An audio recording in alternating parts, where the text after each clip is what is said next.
بسم الله الرحمن الرحيم عما يتساءلون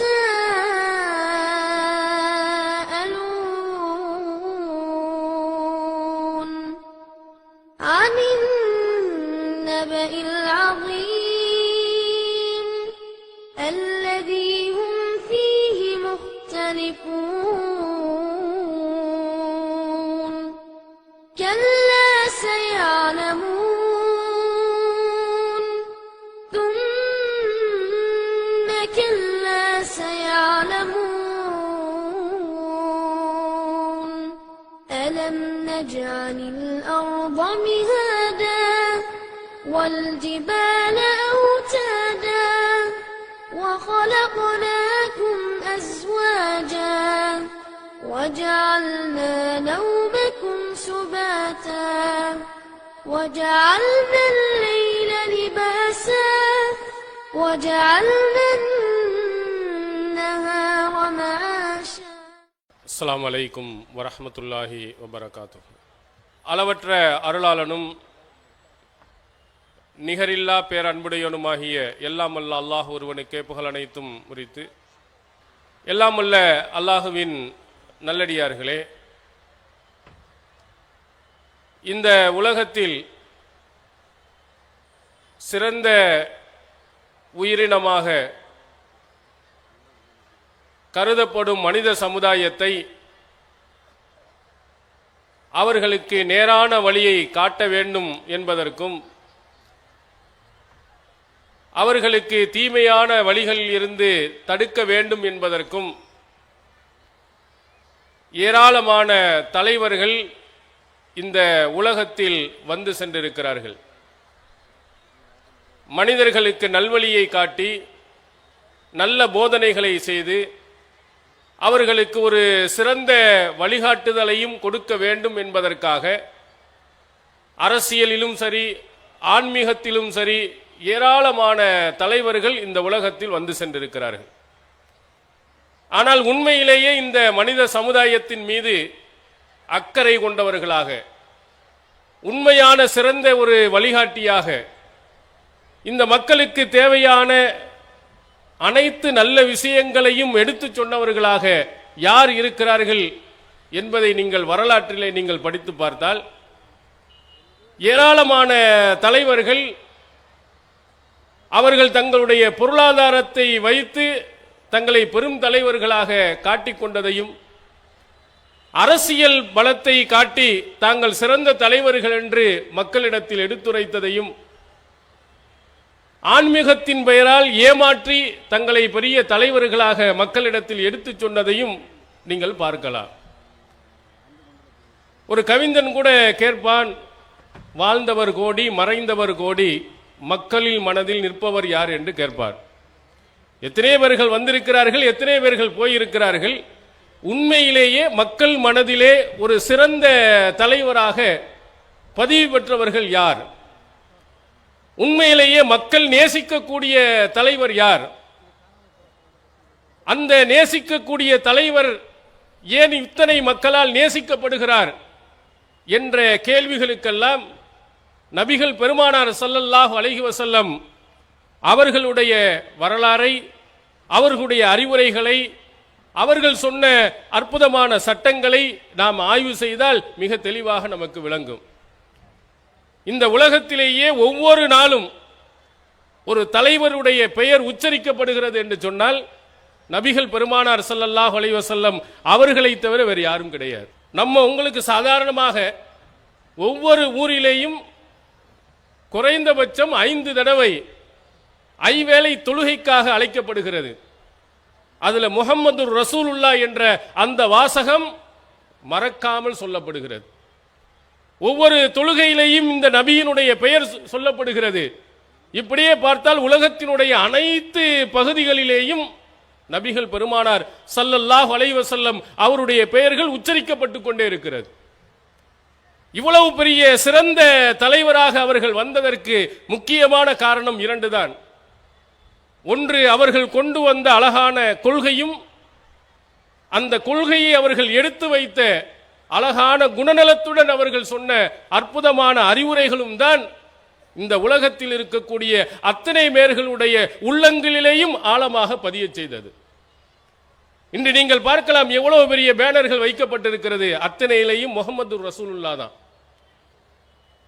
முஸ்லிம்களினுடைய உண்மையான இந்த கொள்கையை போதிக்கக்கூடியவர்களுடைய, குறிப்பாக நம்முடைய ஜமாத்தினுடைய மாநாடுகள், நம்முடைய திருமண கூட்டங்கள் எது இருந்தாலும் இங்கே பேசப்படுபவர்களுடைய புகைப்படங்கள் அதிலே போடுவதில்லை, அவர்களை வானலாக புகழ்வதும் இல்லை. நபிகள் பெருமானார் ஸல்லல்லாஹு அலைஹி வஸல்லம் என்ற அந்த மாபெரும் தலைவர் தான் அனைவர்களுக்கும் எடுத்துச் சொல்லப்படுகிறார். அவர்களுடைய புகழ்தான் இந்த சமுதாய மக்களுக்கு மத்தியில் எடுத்துரைக்கப்படுகிறது. தனி மனிதனுடைய புகழ் அங்கே பேசப்படுவதில்லை. நபிகள் பெருமானார் ஸல்லல்லாஹு அலைஹி வஸல்லம் அவர்கள் அவ்வளவு சிறந்த தலைவராக இருந்ததின் காரணத்தினால் இன்று ஒவ்வொரு முஸ்லிமுடைய உள்ளங்களிலேயும் ஆழமாக பதியப்படுகிறார். எத்தனையோ தலைவர்கள் உண்டு, அந்த தலைவர்களை எல்லாம் நீங்கள் புகைப்படங்களிலே நீங்கள் பார்த்திருக்கலாம். அவர் பேச வருகிறார் என்று சொன்னால் வானளவிலே மிகப்பெரிய பேனர்கள் வைக்கப்பட்டு அவருடைய புகைப்படங்கள் எல்லாம் வைத்திருப்பார்கள். அனைத்தும் போலியானவை, உண்மையானவை அல்ல. இப்போது நமது நாட்டுக்கு கிடைத்திருக்கக்கூடிய மிகப்பெரிய ஒரு தலைவராக இருக்கக்கூடிய மோடி, அவருடைய செயல் திட்டங்களை வைத்துக்கொண்டு அவர் வரக்கூடிய இடங்களிலெல்லாம் பேனர்கள் வைக்கப்படுகிறது, பத்திரிகைகளில் செய்திகள் கொடுக்கப்படுகிறது. அதனுடைய உண்மை நிலை என்ன? கிளீன் இந்தியா என்று வந்தார்கள், தூய்மை இந்தியா என்று இருந்தார்கள். தூய்மையானதா? பத்திரிகைகள் எல்லாம் காரி உமிழ்ந்தார்கள். குப்பைகளை இவர்களாக வந்து கொட்டி அவர்களே சுத்தப்படுத்துவதை போன்று போட்டோக்களை போட்டார்கள்.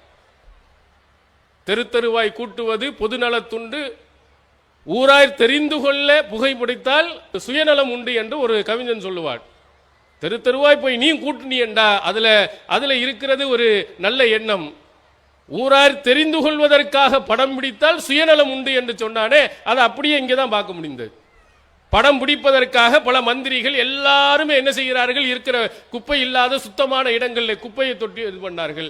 இதை வைத்துக்கொண்டு கிளீன் இந்தியா, இந்தியா சுத்தமாக இருக்கிறது பேனர்கள். அதே மாதிரி டிஜிட்டல் இந்தியா என்று என்ன அனைத்தையும் டிஜிட்டல் மகமாக்க வருகிறார். மிகப்பெரிய ஒரு தலைவர் வந்து விட்டார், பிரதமர் வந்து விட்டார், பாருங்கள் அனைத்தையும் டிஜிட்டலாக ஆக்கினார் என்று எல்லாமே புகழ்ந்தார்கள். சமீபத்தில் பார்த்தால் ராஜஸ்தான்ல ஒரு மந்திரி மரத்துக்கு மேலே ஏறுறாரு. என்னடா மரத்துக்கு மேலே இவர் ஏன் ஏறுறாரு? எப்போதும் மோடி தானே எந்திரிச்சு எங்கேயாவது நம்ம பார்க்காத ஊர் இருக்கான்னு தேடி பார்ப்பாரு, இந்த மந்திரி ஏன்டா எந்திரிச்சு மேலே ஏறுறாரு அப்படின்னு பார்த்தா சிக்னல் கிடைக்கலையா மத்திய மந்திரிக்கு. சிக்னல் டிஜிட்டல் இந்தியா எத்தனை ஊர்களில் இதெல்லாம் இல்லை. பெருசா அவரை வந்து புகழ்வதற்காக பணம் கொடுக்கப்பட்டு இப்படி விளம்பரம் செய்யப்படுகிறது. நான் ஆந்திராவுக்கு பாடேறு என்ற ஒரு பகுதிக்கு போனோம். அது மோடியோடு இணைந்திருக்கக்கூடிய சந்திரபாபு நாயுடு ஆட்சி செய்யக்கூடிய ஆந்திர மாநிலம். அங்க பகுதியில், கிராம பகுதியில் நம்ம பயான்களுக்காக போகும்போது பார்த்தா ஒவ்வொருவரும் போனை வைத்துக்கொண்டு ஒவ்வொருத்தரும் மலைக்கு மேலே அங்கங்க நின்று கொண்டே இருக்கிறான். என்னடா இவங்களுக்கு இந்த செல்ஃபி மோகம் முடிச்சு போயிருச்சோ, எதுக்கு அங்கங்க நின்று இப்படி இப்படி பார்த்துக்கிட்டு அப்படி சுத்திட்டு இருக்கிறான்னு பார்த்தா சிக்னல் இல்லை. கிராமத்தில் இருந்து, இது உண்மையா நீங்க அங்க போய் கேட்டு பாருங்க, அந்த பகுதியில் நீங்க கடந்து சென்றீர்களே ஆனால் ஆங்காங்க 4 பேர் நின்று தெரிந்தவர்களுக்கு போன் செய்வதற்காக வீட்டில் இருந்து வெளியே வந்து மலைக்கு மேலேயும் மரத்துக்கு மேலேயும் உட்கார்ந்து கொண்டு பார்த்துட்டு இருக்கிறான். அப்ப இதெல்லாம் என்ன உங்களை காட்டுகிறது? போலியாக ஒரு சிறந்த தலைவர் என்று காட்டப்படுகிறது. இப்படி நிறைய தலைவர்கள். ஆனால் நபிகள் பெருமானார் ஸல்லல்லாஹு அலைஹி வஸல்லம் அவர்களும் ஒரு தலைவராக திகழ்ந்திருக்கிறார்கள். அழகான ஒரு கொள்கை மட்டுமல்ல, அவர்கள் எடுத்து வைத்த அந்த விதமும், அவர்கள் நடந்து கொண்ட அந்த விதமும், அவர்களிடத்தில் இருந்த அந்த நல்ல குணமும் தான் இன்று கோடிக்கணக்கான மில்லியன் ட்ரில்லியன் என்று சொல்லும் கூடிய அளவிற்கு முஸ்லிம்களுடைய உள்ளத்தில் ஆழமாக அவர் பதிந்திருக்கிறார். நபிகள் பெருமானார் ஸல்லல்லாஹு அலைஹி வஸல்லம் அவர்கள் வருகின்ற அந்த காலகட்டத்தில் அந்த மக்களுடைய சூழ்நிலை எப்படி இருந்தது என்பதை நீங்கள் எண்ணி பாருங்கள்.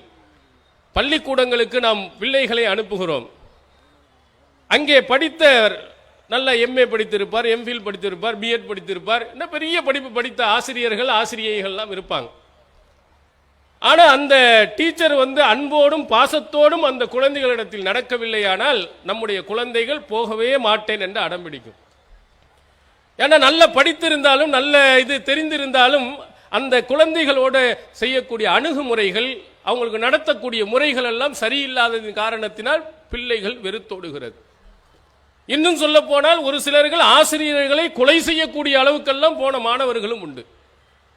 அப்போ அந்த மக்களிடத்தில் எவ்வளவு நல்ல கொள்கை எது இருந்தாலும் கொண்டு போகக்கூடிய அந்த வழி அழகா இருக்கணும். ரசூல் ஸல்லல்லாஹு அலைஹி வஸல்லம் அவர்கள் வந்தாங்க. வரும்போது அங்கு இருக்கக்கூடிய மக்களுடைய சூழ்நிலை என்ன, எப்படி இருந்தார்கள் பார்த்தா, ஒட்டுமொத்தமாக அறிவே இல்லாத நாகரீகமே தெரியாத ஒரு கூட்டத்துக்கு தான் அல்லாஹ்வின் தூதர் அவர்கள் இறை தூதராக அனுப்பப்பட்டாங்க. ரசூல் ஸல்லல்லாஹு அலைஹி வஸல்லம் அவர்களை பற்றி அது வரலாற்றில் சஹீஹுல் புகாரி, முஸ்லிம் உட்பட பல நூல்களில் பார்க்கிறோம். நபி ஸல்லல்லாஹு அலைஹி வஸல்லம் ஒரு பயணத்தில் தன்னுடைய தோழர்களோடு போய் கொண்டிருக்கிறார்கள். ஒரு கிராமப்புறத்தில் இருந்து வந்தவர் அல்லாஹ்வின் தூதர் அவருடைய கழுத்திலே துண்டை போட்டு இறுக்குகிறார். ஃபஜதபஹு ஜதபத்தன் ஷதீதா, கடுமையான முறையில் இருக்குகிறார். அல்லாஹ்வின் தூதருடைய தோள்புறத்தில் அவர் இருப்பதின் காரணத்தினால் வடு ஏற்படுகிறது. அந்த அளவு கடுமையா.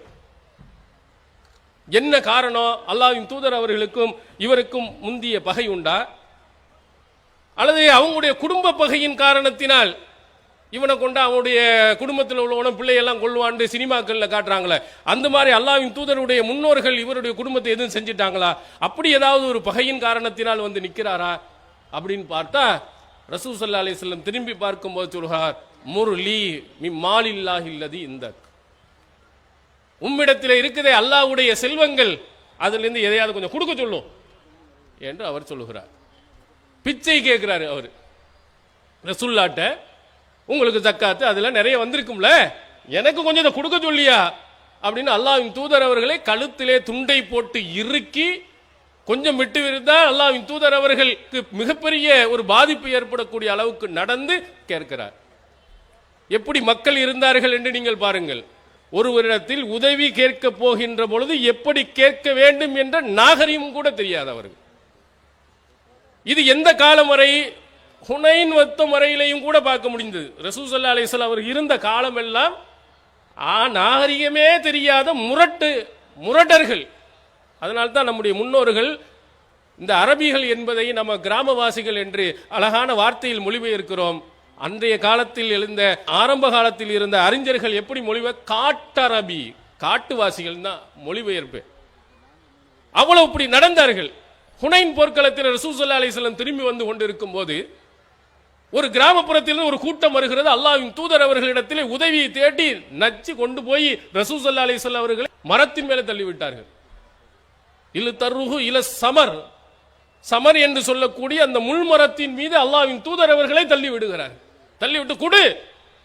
எவ்வளவு ரவுடித்தனம்! உதவி கேட்பதில் ஒரு மென்மை இல்லை, ஒரு பண்பாடு இல்லை. இப்படிப்பட்ட ஒரு கூட்டத்துக்கு தான் அல்லாஹ்வின் தூதர் அவர்கள் இறை தூதராக வர்றாங்க. அல்லாஹ் அழகா ஒரு வார்த்தையில சொல்லுகிறான், இந்த மாதிரி எல்லாம் முரட்டு பைய நம்மிடத்தில் வந்து கேட்டானேயானால் நம்முடைய செருப்பு பிஞ்சு போயிருக்கும். எடுக்கிறது பிச்சை, இதுல இலக்கா வரையாடா அப்படின்னு சொல்லிட்டு 4 மிதிமை வச்சிருப்போம் அவனை பார்த்து. அல்லாஹ் சொல்லுகிறான், லவ் குந்த ஃபல்லன் கலீலல் கல்பி லன் ஃபல்லு மின் ஹவுலிக், நீ மட்டும் இந்த மாதிரி முரட்டுத்தனம் இருக்கிறானே, இவனிடத்தில் கடுமையாக நீ நடந்திருந்தால் உன்னைய சுத்தி ஒரு பை கூட இருந்திருக்க மாட்டான். இவ்வளவு மோசமானவர்களுக்கு மத்தியிலையும் அல்லாஹ்வின் தூதர் அவர்கள் அவ்வளவு அன்போடும் பாசத்தோடும் நடந்ததின் காரணத்தினால்தான் அல்லாஹ்வின் தூதர் அவர்களுக்காக உயிரையும் கொடுப்பதற்கு தயாரானவர்கள் லட்சக்கணக்கான பேர்கள் வந்து சேர்ந்தாங்க. ரொம்ப முரடர்கள் தான்.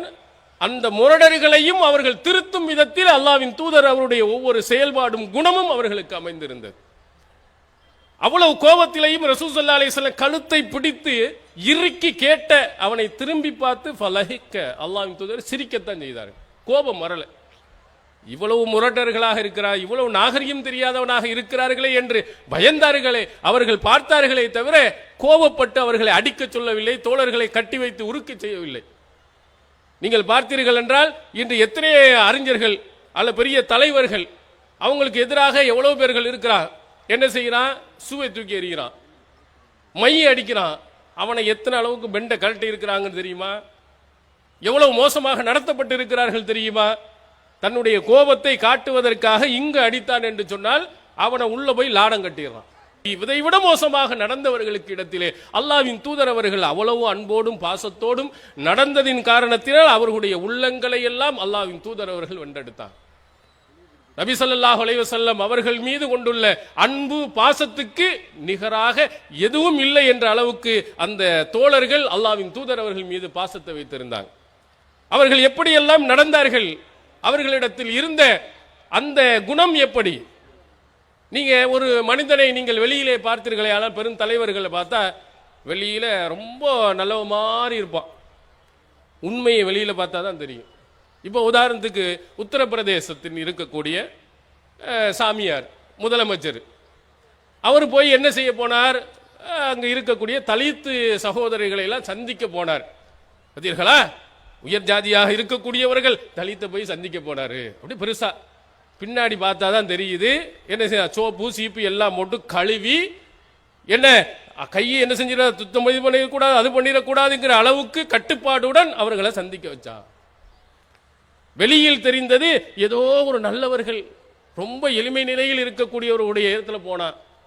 திடீர்னு பாஜகவுடைய பெரிய தலைவர் என்ன செய்கிறார்? தலித்தினுடைய வீட்டிலே போய் சாப்பிடுகிறார். ஓஹோ, ரொம்ப நல்லவரா தெரியுது அப்படின்னு பார்த்தா சாப்பாடு இவன் கொண்டு போய் கொடுக்குறான். அவங்க வீட்டு சாப்பாடு இல்ல, இவங்க தனியா தயாரிச்சு அவள் தயாரித்ததை கொண்டு போய் கொடுத்து அங்க சாப்பிட்ற மாதிரி போட்டோ எடுத்து அனுப்பிட்டான்.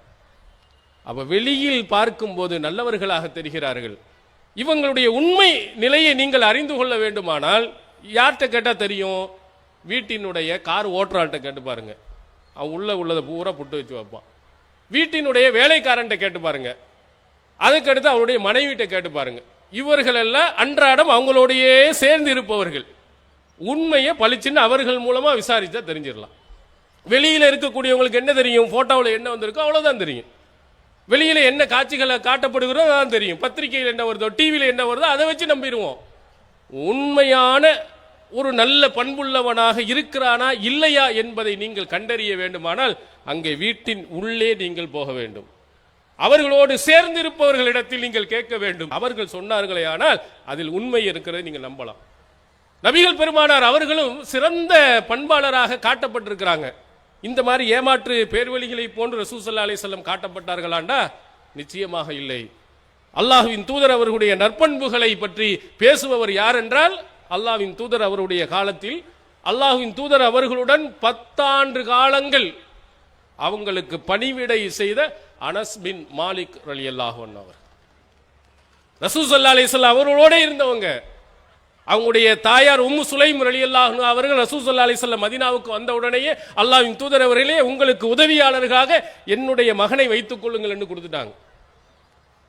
அவர் 10 வயதிலிருந்து ஏறத்தாழ 20 வயது வரையிலையும் ரசூல் ஸல்லல்லாஹு அலைஹி வஸல்லம் அவர்களோடு சேர்ந்து இருந்தார். ஒவ்வொரு இதையும் கண்காணித்துக் கொண்டிருந்தார். அல்லாஹ்வின் தூதர் அவர்களோடையே அவர் பயணித்திருந்தார்.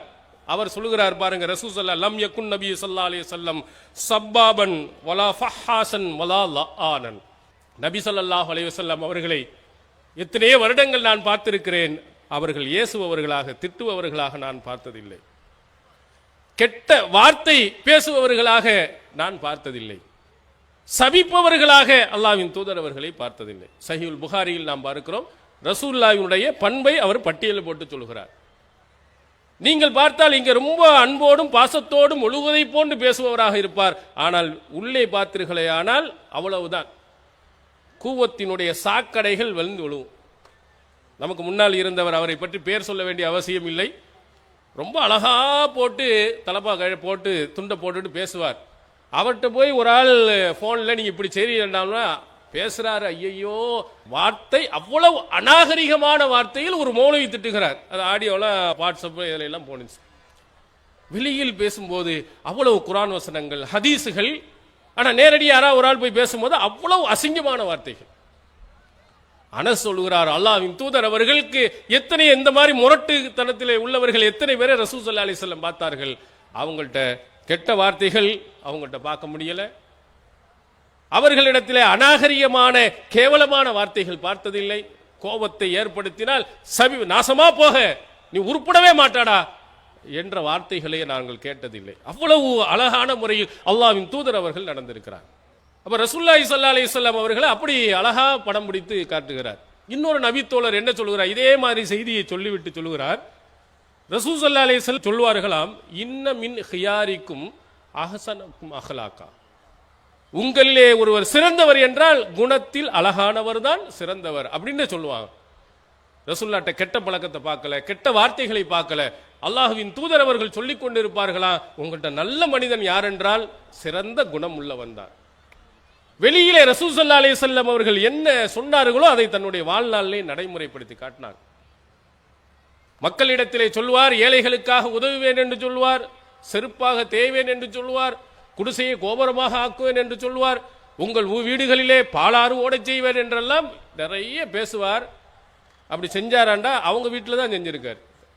அரசியல்வாதிகளுடைய குடிசை வீடுகள் கோபுரமாக மாறி இருக்கிறது, தண்ணீர்கள்லாம் பாலாறும் தேனாராக ஓடி இருக்கிறது. இப்படியாக அவங்களுடைய குடும்பத்தை தான் பார்த்திருக்கிறார்கள், மக்களுக்கு எதுவுமே செய்ததில்லை. ஆனால் வாக்குறுதி மட்டும் மக்களுக்காக எதையும் செய்வேன் என்று அவர்கள் சொல்வார்கள். அல்லாஹ்வின் தூதர் அவர்கள் மக்களிடத்தில் சொன்னார்கள், குணத்தில் சிறந்தவன் தான் உங்களில் சிறந்தவன் அப்படின்னு சொன்ன அவர்கள் தன்னுடைய வாழ்நாள் அனைத்திலேயும் அவ்வளவு அழகான குணமுள்ளவர்களாக அவர்கள் இருந்து காட்டியதை பார்க்க முடிகிறது. அதே மாதிரி இன்னொரு தோழர் இருந்தார், அபூ ஹுரைரா ரலியல்லாஹு அவர்கள். இந்த தோழர் அல்லாஹ்வின் தூதரோடு இருந்தவர் தான். அஸ்ஹாபு சுஃபா என்று சொல்வார்கள், திண்ணை தோழர்கள். ரசூல் ஸல்லல்லாஹு அலைஹி வஸல்லம் உடைய காலத்தில் மஸ்ஜிதுன் நபவியினுடைய பின்பகுதியிலே ஒரு கூடாரம் அமைக்கப்பட்டிருந்தது. அதிலே வசதி வாய்ப்புகள் இல்லாதவர்கள், குடும்பம் இல்லாதவர்கள், பொருளாதார வசதி இல்லாதவர்கள், இவர்கள் எல்லாம் ரசூல் ஸல்லல்லாஹு அலைஹி வஸல்லம் தங்க வைத்து அவர்களுக்கு உணவு கொடுத்து வந்தாங்க. தனக்காக ஏதாவது வரும் என்று சொன்னால் அனைத்தையும் அவர்களுக்கு தான். யாரை கூட யா அபாஹிர், அபூ ஹுரைராவே இங்க வாருங்கள் என்று சொல்வார்கள். இந்த கிடைத்த அந்த பால் இருக்கும் அஸ்ஹாபு சுஃபாவாக இருக்கக்கூடிய அத்தனை பேருக்கும் கொடுங்க அப்படின்னு ரசூல் ஸல்லல்லாஹு அலைஹி வஸல்லம் சொல்லுவாங்க. அன்பளிப்பாக வந்தால் அவர்கள் அதோடு சேர்ந்து சாப்பிட்டுக் கொள்வார்கள். தர்மமாக வந்தால் அவர்கள் சாப்பிட மாட்டார்கள், எல்லாத்தையும் எங்கே கொடுப்பாங்க. அப்ப அந்த இடத்திலே மஸ்ஜிதுன் நபவியிலேயே அல்லாஹ்வின் தூதர் அவர்களோடையே கடந்து உருண்டு எழுந்தவர். அதனால்தான் நிறைய நபிமொழிகளையும் அவர் அறிவித்தார். அந்த நபி தோழர் அபூ ஹுரைரா ரலியல்லாஹு அவர்கள் அல்லாஹ்வின் தூதருடைய ஒரு பண்பாடை சொல்கிறார், மா ஆபன் நபி ஸல்லல்லாஹு அலைஹி வஸல்லம் தஆமன் கத்து. ரசூலுல்லாஹி ஸல்லல்லாஹு அலைஹி வஸல்லம் அவர்கள் எந்த ஒரு உணவையும் குறை சொன்னது இல்லை. சி இதெல்லாம் மனுஷன் சாப்பிடுவானாயா அப்படின்னு கேட்கிறது. நீங்கள் பார்த்தீர்களேயானால் எத்தனையோ திருமண வீடுகளுக்கு உங்களை அழைத்திருப்பார்கள். சாப்பிட்டு வரும்போது எல்லாருடைய விமர்சனம் என்ன, கொஞ்சம் நெய்யை கொஞ்சம் தூக்கலா விட்டுருந்தா நல்லா இருந்திருக்கும். மாடை போட்டு ஏமாத்திட்டாங்க, என்ன பீஃப் போட்டுட்டு மாடுன்னு சொல்லிட்டாங்க, மாடை சொல்லிட்டு ஆடுன்னு சொல்லிட்டாங்க, எல்லாம் ஒண்ணுமே வேகாம இருந்து போச்சு. பாசுமதிக்கு பதிலாக பொன்னி அரிசியை போட்டிருக்கலாம். ஒன்றும் பாசுமதியை போட முடியும், அல்லது பொன்னி அரிசி ஏதாவது ஒன்று பொன்னியை போட்டா இவருக்கு பிடிக்கல, இவரை போட்டா அவர் பிடிக்க, என்னங்க இது எப்போது இதான இதை போடக்கூடாதான்னு நம்மால் சொல்ற அளவுக்கு. நபி ஸல்லல்லாஹு அலைஹி வஸல்லம் அவர்கள் எந்த உணவை கொடுத்தாலும் சரி குறை சொன்னதே கிடையாது.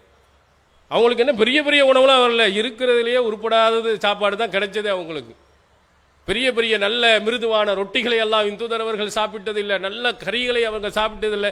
ஏதோ அரைகுறையாக சாப்பாடு கிடைக்கும், அந்த சாப்பாடு அவங்களுக்கு பிடித்திருந்தால் சாப்பிடுவார்கள், இல்லைன்னா சாப்பிடாம விட்டுருவாங்க. அவ்வளோதான் அவங்களால. சில உணவுகள் பிடித்தது உண்டு, பிடிக்காதும் உண்டு. பிடித்திருந்தால் சாப்பிட்டுக் கொள்வார்கள், பிடிக்கவில்லையானால் குறை சொல்லி கொண்டு இருக்க மாட்டார்.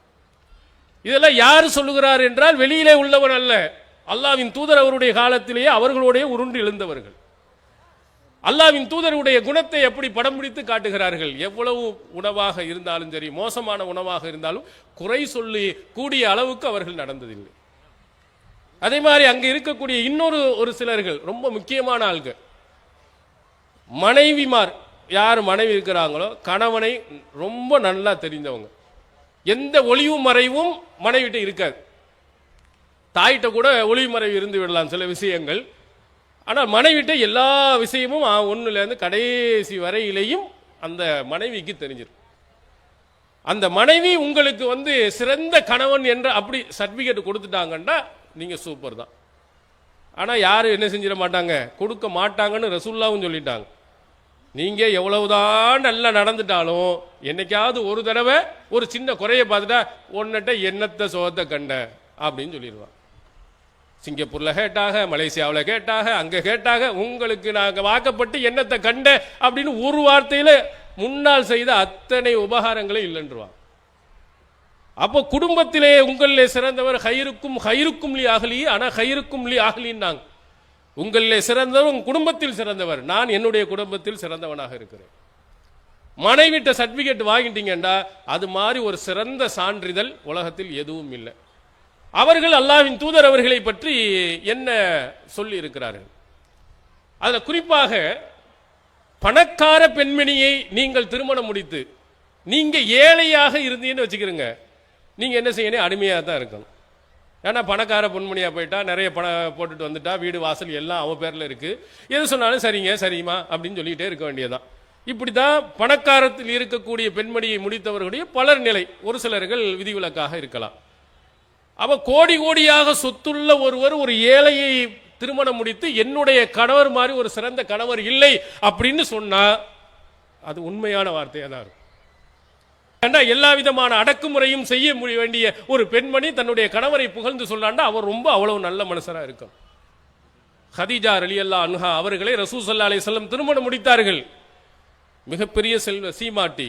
வரலாற்றிலே ஹதீஜா நாயகி அவர்களை பற்றி சொல்லும் போது ஏறத்தாழ மக்காவுடைய சொத்துல பாதி அளவுக்கு உள்ளளவுங்க, மிகப்பெரிய செல்வ சீமாட்டியாக வாழ்ந்தவங்க ரசூலுல்லாவை திருமணம் முடித்தாங்க.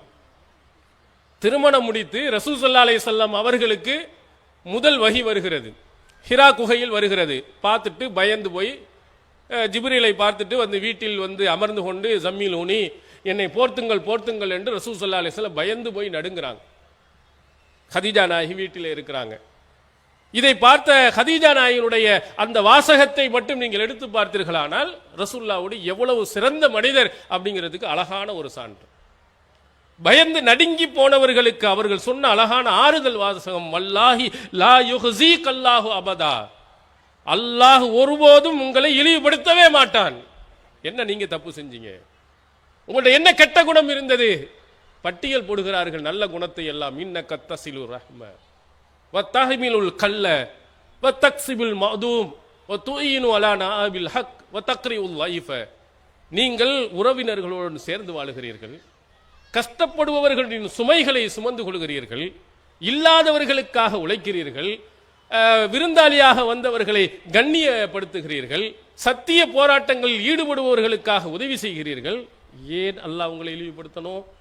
அல்லாஹ் உங்களை ஒருபோதும் இழிவுபடுத்த மாட்டான் என்று அந்த பெண்மணி அல்லாஹ்வின் தூதர் அவர்களுக்கு ஆறுதல் சொல்றார். குணத்துல எவ்வளவு உயர்ந்த இடத்துல வச்சிருக்காங்கன்னு பாருங்க. ஒரு பெண்மணி, பணக்கார பெண்மணி, கோடி கோடியாக சொத்துக்களை வைத்திருந்த பெண்மணி தன்னுடைய கணவரை பற்றி எவ்வளவு அழகான நற்சான்றிதழ் சொல்கிறான்னு பாருங்க. இதனால தான் ரசூல் ஸல்லல்லாஹு அலைஹி வஸல்லம் அவர்கள் எல்லாருடைய உள்ளத்திலேயே அப்படி ஆழமா பதிஞ்சிருக்கிறார்.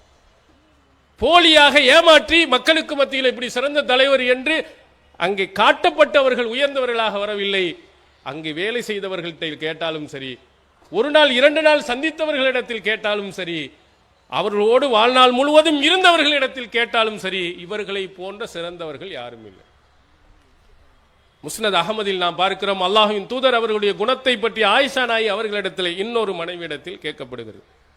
அஹ்பிர்னி அன் ஹுலுகி ரசூலில்லாஹி ஸல்லல்லாஹு அலைஹி வஸல்லம், ரசூல் ஸல்லல்லாஹு அலைஹி வஸல்லம் அவர்களுடைய குணங்கள் எப்படி இருந்தது எங்களுக்கு சொல்லுங்களே அப்படின்னு தாபீன் கேட்கிறாங்க. அன்னை ஆயிஷா நாயகி ஒரு சின்ன வார்த்தையில சொல்லிட்டாங்க, கான ஹுலுகுஹு அல் குர்ஆன். ரசூல் ஸல்லல்லாஹு அலைஹி வஸல்லம் அவர்களுடைய குணம் திருக்குர்ஆனாகவே இருந்தது. குர்ஆனில் சொல்லப்பட்ட அத்தனை நல்ல குணங்களும் அவர்களிடத்தில் இருந்தது. அவங்களுடைய மனைவியினுடைய சான்று. திருக்குர்ஆனில் உள்ள எந்த சட்டத்துக்கு மாற்றமாக அவர்கள் நடந்ததில்லை. அத்தனை நல்ல குணங்களும் அல்லாஹ்வின் தூதர் அவர்களிடத்தில் இருந்தது. பாருங்க, ரசூலுல்லாஹி ஸல்லல்லாஹு அலைஹி வஸல்லம் அவர்களுக்கு சான்று கொடுக்கக்கூடிய அந்த சிறந்த பெண்மணிகள், மனைவிமார்கள், வேலைக்காரர்கள், உதவியாளர்கள், அவரோடு சேர்ந்து வாழ்ந்தவர்கள் அத்தனை பேர்களும் அல்லாஹ்வின் தூதர் அவர்களை உயர் நிலையத்தான் வைத்தார். ஏன்னா மோசமானவர்களுக்கு மத்தியிலும் ரொம்ப கடுமையாக நடந்து கொண்டவர்களுக்கு மத்தியிலும் ரசூல் ஸல்லல்லாஹு அலைஹி வஸல்லம் அவ்வளவு மென்மையாக. சஹீஹ் புகாரியில் ஒரு செய்தியை பார்க்கிறோம். ரசூல் ஸல்லல்லாஹு அலைஹி வஸல்லம் அவர்கள் வீட்டில் இருக்கின்ற போது இன்னொரு மனைவியிடத்திலிருந்து உணவு வருகிறது. அதை பார்த்த ஆயிஷா நாயகி அவர்கள் கோபப்பட்டு அதை தட்டு விடுகிறார்கள். அந்த தட்டு உடைந்து போய்விடுகிறது. ரசூல் ஸல்லல்லாஹு அலைஹி வஸல்லம் அவர்கள் கோபப்படவில்லை, ஆத்திரப்படவில்லை. ரொம்ப அழகா சொன்னாங்க, அந்த வேலைக்கார காரத்து உம்முக்கும், உங்களுடைய தாய்க்கு ரோசம் வந்து விட்டது. என்ன, நான் இருக்கும்போது என்னுடைய கணவருக்கு நான் கொடுக்க மாட்டேன்னா நீ என்ன அங்கேருந்து அனுப்புவது? என்று அந்த ரோச உணவரினால் தட்டிட்டாங்க அப்படின்னு சொல்லிட்டு புதிய ஒரு தட்டை எடுத்து அங்க அனுப்பி வச்சார். இதையெல்லாம் அவர்கள் பார்க்கின்ற பொழுது ரசூலுல்லாஹி ஆத்திரப்படக்கூடிய, கோபப்படக்கூடிய ஒரு மோசமான சூழ்நிலை உருவாகக்கூடிய அந்த நேரத்தில் கூட பொறுமையாக அல்லாஹ்வின் தூதர் அவர்கள் இருந்திருக்கிறார்கள் என்பதை அவங்க பார்க்கும்போது அல்லாஹ்வின் தூதர் அவருடைய குணத்துக்கு நிகராக உலகத்தில் யாரும் இல்லை. இது அவங்க மனைவி. அடுத்து பார்த்தீர்களே ஆனால் உள்ளத்தை அனைத்தையும் அறிந்தவன் அல்லாஹ்வை தவிர யாரும் இல்லை. வெளியில அப்படி கூட நடிச்சிடலாம், வேலைக்காரர்கிட்ட நடிச்சிடலாம், மனைவிமார்கள்ட்ட நடிச்சிடலாம், அல்லாட்ட போய் நடிச்சிட முடியாது. இறைவனிடத்தில் நடித்து விட முடியாது. படைத்த இறைவன் சொல்கிறான், இன்னக்கல் அலா ஹுலுக்கின் அலீம், நீர் மகத்தான நற்குணத்தில் இருக்கிறீர். அல்லாஹ்வுடைய சான்று. இதுக்கு மேல சான்று உலகத்தில் யாரும் சொல்ல வேண்டியதில்லை. படைத்த இறைவன் ரசூல் ஸல்லல்லாஹு அலைஹி வஸல்லம் அவர்களுடைய அனைத்தையும் பார்த்து விட்டு சொல்கிறார், உன்னை போன்ற ஒரு சிறந்த குணம் உள்ளவர் யாரும் இல்லை. அவ்வளவு அற்புதமான குணத்தில் நீர் இருக்கிறீர் என்று அல்லாஹ்வுடைய சான்றையும் திருமறை குர்ஆனில் நாம் பார்க்கிறோம். அவ்வளவு சிறந்த பண்பாளராக இருக்கக்கூடிய நபிகள் பெருமானார் ஸல்லல்லாஹு அலைஹி வஸல்லம். ஆனால் நம்முடைய மக்கள்கிட்ட தான் பார்க்கிறோம் இந்த இறை தூதரின் வழிகாட்டுதல், அவர்கள் காட்டிய அந்த வழிமுறைகளை பின்பற்றுவதில் ரொம்ப பின்தங்கி போயிருக்கிறார். சாவியனா பின்பற்றிக்கிறவன், அனவியை பின்பற்றுவேன், அவரை சொன்ன கேட்பேன், இவரை சொன்ன, ரசூல் ஸல்லல்லாஹு அலைஹி வஸல்லம் சொன்னா அதை மாதிரி தொழுவுண்டா அதை கேட்கறது இல்லை. அவங்க சொன்ன மாதிரி நோன்பு வைங்கள் என்றால் அப்படி நடப்பது இல்லை. தராவி ரசூல் ஸல்லல்லாஹு அலைஹி வஸல்லம் அவர்கள் தொழுதாங்கன்னு சொன்னியா, ரசூலுல்லாஹ் தொழுத மாதிரி நீ தொழு என்று சொன்னால் அதை கேட்பதில்லை. எவ்வளவு உயர்ந்த மனிதராக இருக்கக்கூடிய அல்லாஹ்வின் தூதர் அவர்கள், அவ்வளவு பண்பாடு மிக்க மனிதராக இருந்த அல்லாஹ்வின் தூதர் அவர்கள் இந்த உலகத்திற்கு ஒரு சிறந்த முன்மாதிரி. அவர்களுடைய ஒவ்வொரு நல்ல பழக்க வழக்கமும் நம்மள்ட்ட வரணும். அது மட்டுமல்ல, ரசூலுல்லாஹி ஸல்லல்லாஹு அலைஹி வஸல்லம் அவர்களிடத்தில் இருந்த இன்னும் பல விஷயங்களை நீங்கள் பாருங்கள். ரசூல் ஸல்லல்லாஹு அலைஹி வஸல்லம் அவர்களை அல்லாஹ் இந்த உலகத்துக்கு எப்படி அறிமுகப்படுத்துகிறார்? ரஹமத்துன் லில் ஆலமீன், இந்த உலகத்திற்கு அருள் கொடை. உலகம் டோட்டல் அத்தனைக்குமே அவங்க தான் நபி, அவங்க தான் உலகத்திலேயே ஒரு சிறந்த மனிதர், அவங்க தான் உங்களுக்கு அருளாக அனுப்பப்பட்டு இருக்கிறார். அது மட்டுமல்ல, அந்நபி அவுலா பில் முஃமினீன மின் அன்ஃபுஸிஹிம், இந்த நபி மூமின்களுக்கு தங்களை உயிரை விடவும் மேலானவர். எவ்வளவு கிரேட் போகுதுன்னு பாருங்க. படைத்தவன் சொல்றது, நம்மை அல்லாஹ் உருவாக்கியவன் சொல்வது, அந்த நபியை நீ உன் உயிரை விடவும் மேலாக நேசிக்கணும் அப்படின்னு அல்லாஹ் சொல்லுகிறார். அப்போ எவ்வளவு சிறந்தவராக அல்லாஹ்வின் தூதர் அவர்கள் இருந்திருக்கிறாங்கன்னு பாருங்க. ஆனால் அவங்களுடைய நடவடிக்கையை நீங்க பார்த்தீங்கன்னா அல்லாஹு அக்பர், அவங்கள மாதிரி எளிமையான ஒரு சிறந்த ஒரு தலைவரை உலகத்தில் நீங்கள் யாரையும் பார்த்திருக்க முடியாது. இவ்வளவு உயர்ந்த நிலையில் இருக்கக்கூடியவர் எப்படி நடக்கணும், எப்படி நடைமுறையில் இருந்திருக்கணும், எந்த மாதிரி அவருடைய உடைகளை அமைத்திருக்கணும், இருக்கைகளை அமைத்திருக்கணும், ரொம்ப சாதாரண. ரசூலுல்லாஹி ஸல்லல்லாஹு அலைஹி வஸல்லம் அவர்களிடத்திலே சந்தேகங்கள் கேட்பதற்காக ஒருவர் வருகிறார் மஸ்ஜிது நபவியில். அங்கே வருகின்ற போது கேட்கிறார், ஐயுக்கும் முஹம்மது, இங்கே முகமது எங்கே இருக்கிறார் அப்படின்னு கேட்கிறார். கேட்ட உடனேயே ரசூலுல்லாஹ் எங்கேயோ வெளியே போயிருப்பாங்களோ, வன் நபி ஸல்லல்லாஹு அலைஹி வஸல்லம் பைன லஹரானைஹி, ரசூல் ஸல்லல்லாஹு அலைஹி வஸல்லம் அங்கே தான் அமர்ந்திருந்தார். பள்ளிக்கு வந்து இப்படி இப்படி சுத்தி சுத்தி பார்த்துட்டு அவர் கேட்கிறார், எங்கே முகமது எங்கே? ஒரு மந்திரியை நாம் பார்க்க போகிறோம், ஒரு எம்எல்ஏ நீங்கள் பார்க்க போகிறோம்டா, எம்எல்ஏ எங்கன்னு நீங்க கேட்க வேண்டியதில்லை, மந்திரி எங்கன்னு கேட்க வேண்டியதில்லை. ஜால்ரா கோர்ட்டும் அங்கேயே நிற்பான், இப்படி வச்சுட்டு இருப்பான், அவர் செல்போன் வச்சு இப்படி இப்படியே அதிலேயே பார்த்துக்கலாம், இவர் தான் முக்கியமான ஆளுன்னு. அதே மாதிரி இங்கே சேர் போடும் போது நீங்க பார்த்துருக்கலாம், பெரிய சேரா ஒன்று இருக்கும், குஷன் மெத்தையில் இருந்தால் அவர் தான் முக்கியமான ஆளு அப்படின்னு நீங்க தெரிஞ்சுக்கலாம். நபி ஸல்லல்லாஹு அலைஹி வஸல்லம் அவர்களுடைய உடையும் சரி, அவருடைய தோற்றத்திலேயும் சரி வித்தியாசம் காட்டியதே இல்லை. நிறைய பேர்கள் ரசூல் ஸல்லல்லாஹு அலைஹி வஸல்லம் அவங்களையும் அபூபக்கரையும் பார்த்து ஏமாந்திருக்கிறார். நிறைய பேர்கள் என்ன நினைக்கிறார்கள் என்று சொன்னால், அபூபக்கர் தான் அல்லாஹ்வின் தூதர் என்று மதீனாவில் இருக்கக்கூடிய ஏமாந்திருக்கிறார். ஏன்னா தோற்றத்தில் ரசூல் ஸல்லல்லாஹு அலைஹி வஸல்லம் வயது குறைவு. யாரு? அபூபக்கர் 2.5 வயசு ஏறத்தால குறைவு அவங்க. இருந்தாலும் தோற்றத்தில் பார்த்தால் அவங்க தான் வயசு கூட்ட மாதிரி தெரிஞ்சிருக்கிறாங்க. அதன் காரணத்தினால் என்ன செய்யறாங்க, நிறைய பேர்கள் ரசூலுல்லாஹை பத்தி தெரியாதவர்கள் எல்லாம் அபூபக்கர் அபூபக்கர்ட்ட போய் பேச்சு கொடுப்பாங்களாம். அப்போ தோற்றத்திலேயோ நடை பழக்க வழக்கங்களையோ ரசூல் ஸல்லல்லாஹு அலைஹி வஸல்லம் வித்தியாசம் காட்டதே இல்லை. அவங்க பார்த்தனே யாருன்னவன அந்த இருக்கிறாங்களே அவர்கள் தான் ஒரு இவ்வளவு சிறந்த நபி. அவர் உட்கார்ந்து இருக்கக்கூடிய இடம் எல்லாரும் மாதிரி சாதாரணமா ஒரு இடத்துல உட்கார்ந்துருக்காங்க. இந்த இங்க உட்கார்ந்துருக்காங்க, யாரோ ஒரு ஆள் உட்கார்ந்து அவர் தான் அப்படின்னு சொன்னா எப்படி இருக்கும் நமக்கு? அவ்வளவு பெரிய தலைவர் அந்த சாதாரணமாக அங்கே உட்கார்ந்து இருந்தார். அவர்கிட்ட எப்படி வாசகத்தை சொல்லுகிறார்னு பாருங்க. அவர் இஸ்லாத்தை ஏற்காதவர். அவர் அவர் சொல்கிறார், இன்னி சாயிலுக்க, உங்களிடத்தில் சில கேள்விகளை நான் கேட்க போகிறேன். ஃபமுஷத்திதுன் அலைக ஃபில் மசாலா, கேள்வியை ரொம்ப கடுமையாக கேட்பேன். கேள்வியும் பீடிகை எப்படி போடுறாரு, முன்னுரை எப்படி சொல்றான்னு பாருங்க. கேள்வி, அந்த கேள்வி ரொம்ப கோபமா தான் கேட்பேன். இப்படி எந்த ஆளையா போய் கேட்ட முடியுமா? மோடிட்ட போய், மோடியே உங்க ஆட்சியில் இருக்கக்கூடிய எல்லாத்தையும் தோலை உரிச்சு கேட்க போறேன் அப்படின்னு சொன்னா நம்ம தோலை உரிச்சு கட்டிடுவோம். தமிழ்நாட்டில் ஒரு அம்மா முன்னாடி இருந்தாங்க. அவங்க இருக்கிற நேரத்தில் சபாநாயகர் சேர்ல சாஞ்சு உட்காந்துட முடியுமா? அவர் சீட்டு முனையில இப்படி தான் உட்காந்துருக்கணும். கொஞ்சம் சாஞ்சிட்டாருன்னா அவர் சீட்டு டருன்னு கிழிச்சிருவாங்க. ஒரு வார்த்தை என்ன செய்ய, அவருடைய பெயரை சொல்லிவிட முடியாது, அவருக்கு முன்னால் போய் உட்கார்ந்து விட முடியாது. ஆனா அவ்வளவு பெரிய தலைவர், அவர்கிட்ட வந்து ஒரு ஆள் சாதாரணமாக கேட்கிறார். உடனே ரசூல் ஸல்லல்லாஹு அலைஹி வஸல்லம் நாகரீகமா தான் கேட்கணும்.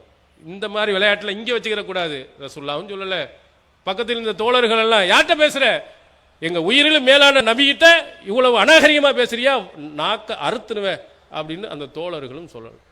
ரசூல்லா பதிலளிங்க, சல் அம்மா பதால, உன் மனதில் தோன்றி என்னத்தை வேணாலும் கேளுண்டான்.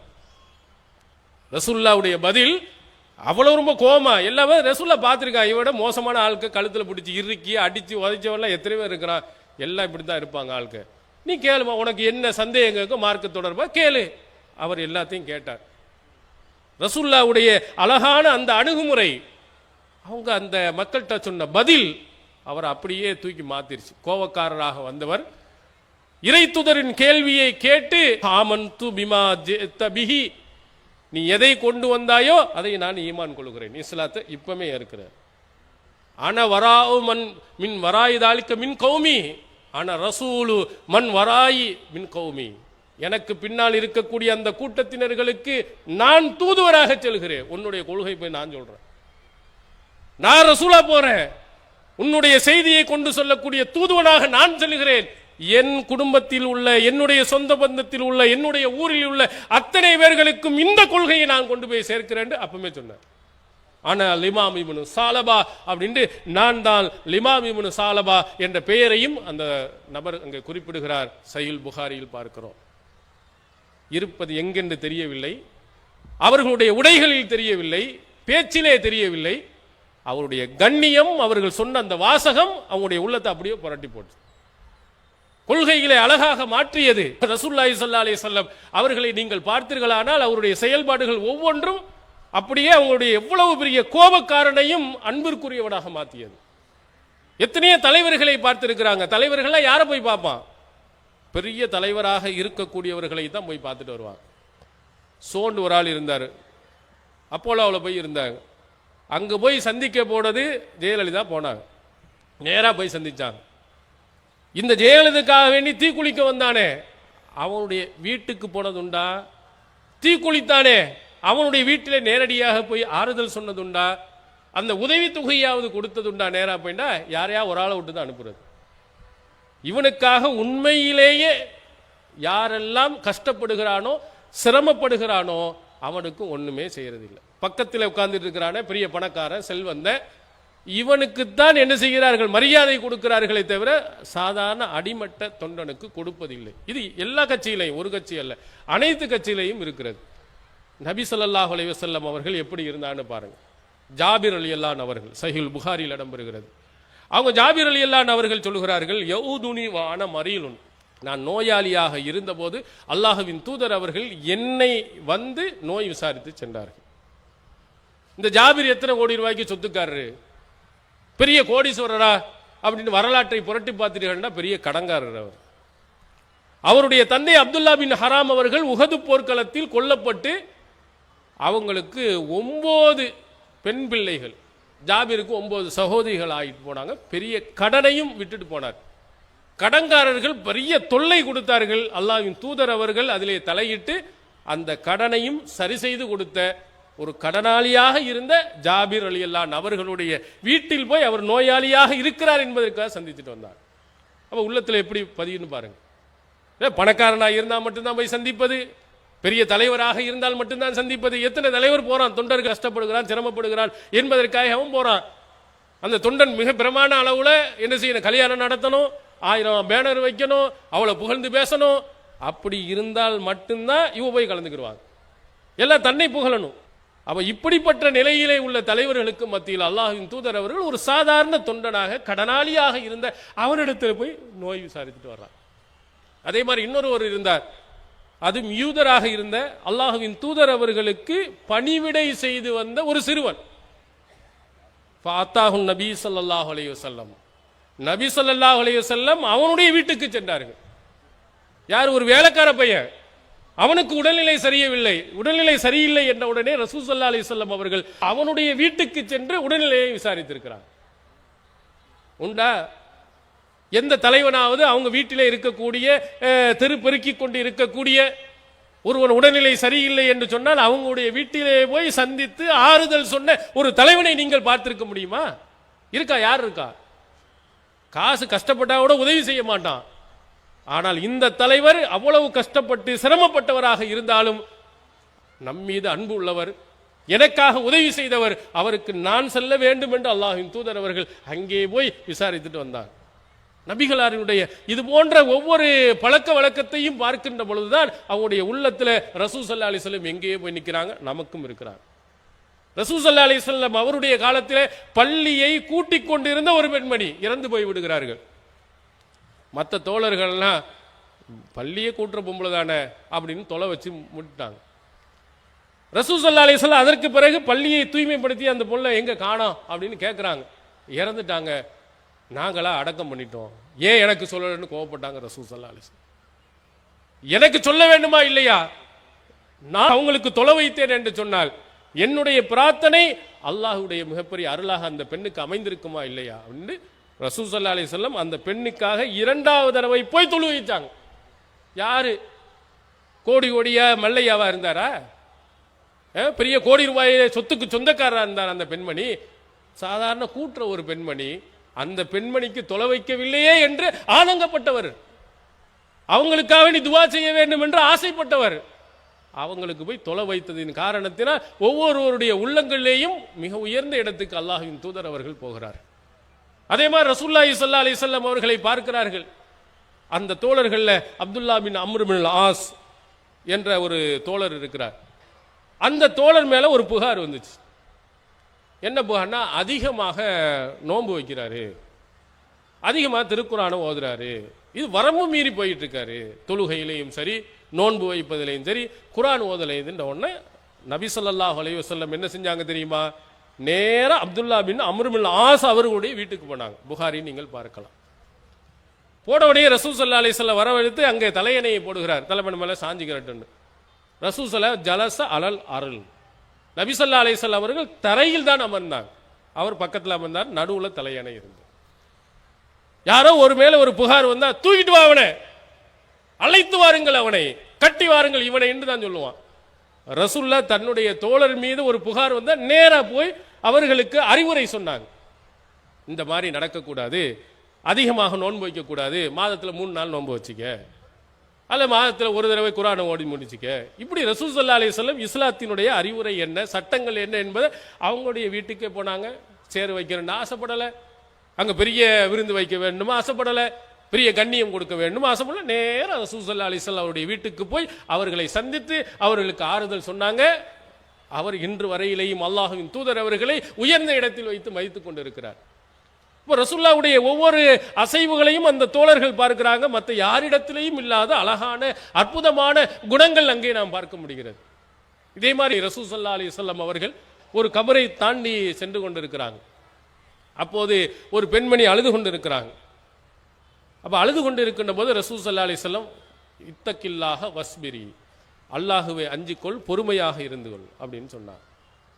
அப்போ உடனே அந்த பெண்மணிக்கு சரியான கோபம் வந்து விட்டது. இலைக்க அண்ணி, என்னை விட தூரமா போ, இன்னக்க லம் துசப், எனக்கு ஏற்பட்ட பி முசீபத்தி, எனக்கு ஏற்பட்ட மாதிரி ஒரு சோதனை உனக்கு ஏற்படவில்லை, எனக்கு மாதிரி கஷ்டம் வந்திருந்தால் நீ அழுதுகிட்டு இருப்ப, என்னுடைய சூழ்நிலை உனக்கு தெரியல, அறிவுரை சொல்ல வந்துட்டியா, போயா வெளியே அப்படின்னு அந்த பெண்மணி அல்லாஹ்வின் தூதரோட கடுமையாக சொல்லி.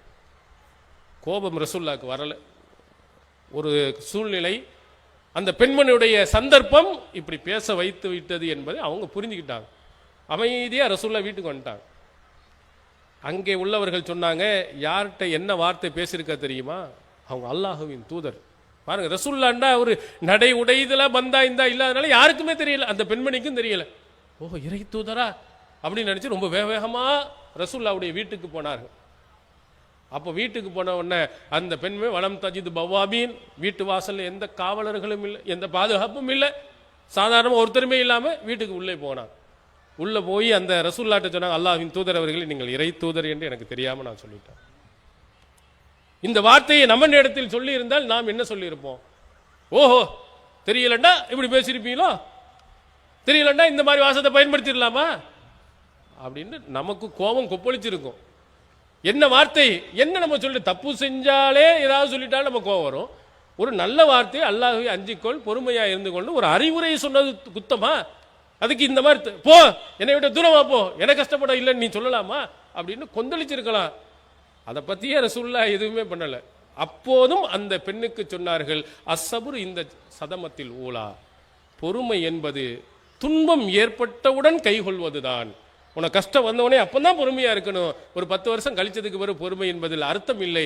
எனவே அல்லாஹ் இப்படி எல்லாம் சோதிப்பான், அப்பொழுது நீ பொறுமையா இரு மட்டும்தான் சொன்னான். அந்த பெண்ணுடைய உள்ளத்துல ரசூலுல்லாஹ் பத்தி எப்படி இருக்குன்னு பாருங்க. இவ்வளவு மோசமா நடந்தோம், ஒரு இறை தூதரை இப்படி திட்டினோம், பக்கத்துல ஆட்கள் உட்கார்ந்துட்டு இருக்கிறான், இவ்வளவு கேவலப்படுத்தினோம், ஒரு கண்டன வார்த்தை இல்லையே, ஒரு கடுமையான வார்த்தை இல்லையே.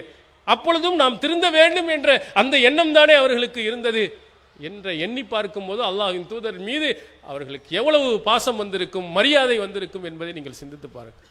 நபிகளாருடைய ஒவ்வொரு அங்க அசைவுகளையும் பார்த்த ஒவ்வொருவர்களும் அவர்களுடைய அந்த குணம்தான் அவர்களை அப்படியே வென்றெடுத்தது. அவங்கள பார்த்துட்டாங்கன்னா, ரசூல் ஸல்லல்லாஹு அலைஹி வஸல்லம் அவர்களுடைய செயல்பாடுகளை பார்த்துட்டாங்கன்னு சொன்னா கண்டிப்பாக எவ்வளவு பெரிய மனிதனாக இருந்தாலும் திருந்தாமல் இருந்திருக்க மாட்டான். சுமாமா என்ற ஒரு தோழர் நஜித் பகுதியினுடைய தலைவராக இருந்தவர், அவரை ஒரு போர்க்களத்தில் பிடித்து கொண்டு வந்து மஸ்ஜிது நபவியில கட்டி வச்சுட்டாங்க. 3 நாட்கள் அங்கதான் இருந்து ரசூலுல்லாஹ்வுடைய செயல்பாடுகளை பார்த்து கொண்டே இருந்தார், கண்காணிச்சுக்கிட்டே இருந்தார். ரசூல் ஸல்லல்லாஹு அலைஹி வஸல்லம் அவர்களுடைய எல்லாத்தையும் பார்த்துட்டு 3 நாள் வந்த உடனே அத்லிகு சுமாமான்னாங்க. ரசூலுல்லாஹ் சுமாமாவை அவிழ்த்து விட்டுருங்க, அவரோடு போட்டுட்டாங்க. அவிழ்த்து விட்டாச்சு. விட்ட உடனே அவர் என்ன செஞ்சாரு, அப்பா நல்லதா போச்சுடா, ஒரு ISS தீவிரவாதி நம்ம மாட்டிக்கிட்டோம், நல்லா உயிர் தப்பிச்சிட்டோன்னு ஓடி போனாரா? ஆளா போனாரு, பக்கத்தில் உள்ள குளத்துல குளிச்சுட்டு அஷஹது அல்லா இலாஹ இல்லல்லாஹ் வ அஷஹது அன்ன முஹம்மதர் ரசூலுல்லாஹ் என்று இஸ்லாத்தை ஏற்ற கலிமாவை அங்க வந்து சொன்னார். சொன்னதோடு மட்டுமல்ல, அவர் 3 விஷயத்தை அங்கே சொன்னார். அந்த 3 விஷயமும் அங்கு நடந்த அந்த சம்பவத்தை அவருடைய உள்ளத்தை அப்படியே மாற்றியது. உலகத்திலேயே எனக்கு மோசமான ஒரு ஊர் எது என்று சொன்னால் இந்த மதீனாவை தாங்க நினைச்சுக்கிட்டு இருந்தேன், இந்த இவங்க தான் படு மோசமானவங்க என்று. இன்று நான் சொல்லுகிறேன், உலகத்திலேயே சிறந்த ஒரு ஊர் என்றால் அது மதீனா என்று நான் பிரகடனப்படுத்துகிறேன் என்றார்.